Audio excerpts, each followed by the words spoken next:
Hi Franklin families, we're going to continue with chapter 3 of the miraculous journey of Edward Tulane. This one's a pretty short chapter. Here's chapter 3. Beautifully set table. I remember that ended with chapter 2 of his life changing because of the mention of a ship. Let's find out why.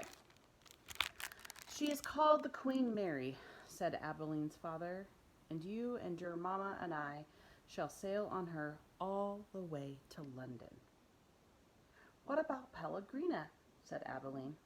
I will not go, said Pellegrina. I will stay. Edward, of course, was not listening. He found the talk around the dinner table excruciatingly dull. In fact, he made a point of not listening if he could help it. But then Abeline did something unusual, something that forced him to pay attention. As the talk about the ship continued, Abeline reached for Edward and took him from his chair and stood him in her lap. And what about Edward? She said, her voice high and uncertain. What about him, darling? Said her mother. Will Edward be sailing on the Queen Mary with us? Well, of course, if you wish, although you are getting a little old for such things as China rabbits. Nonsense, said Abeline's father jovially. Who would protect Abeline if Edward was not there? From the vantage point of Abeline's lap, Edward could see the whole table spread out before him in a way that he never could when he was seated in his own chair. He looked upon the glittering array of silverware and glasses and plates. He saw the amused and condescending looks of Abeline's parents, and then his eyes met Pellegrina's. She was looking at him in a way that a hawk hanging lazily in the air might study a mouse on the ground.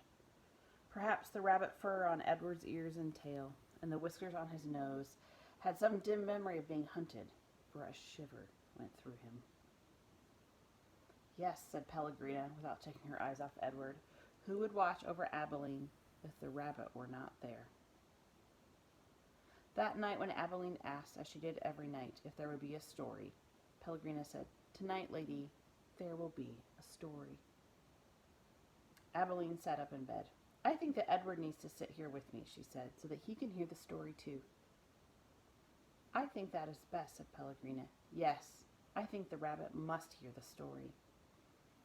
Abeline picked Edward up, sat him next to her in her bed, and arranged the covers around him. Then she said to Pellegrina, We are ready now. So, said Pellegrina. She coughed.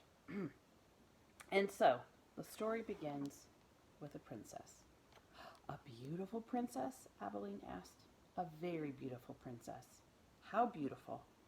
You must listen, said Pellegrina. It is all in the story. That's it. It's really short, I told you. Here's chapter 4. Edward looks a little concerned. I'm starting to feel a little concerned too. There's some suspense building. I definitely think things are about to change. I can't wait to find out. Hope you guys are all doing well. I'll see you soon. Bye.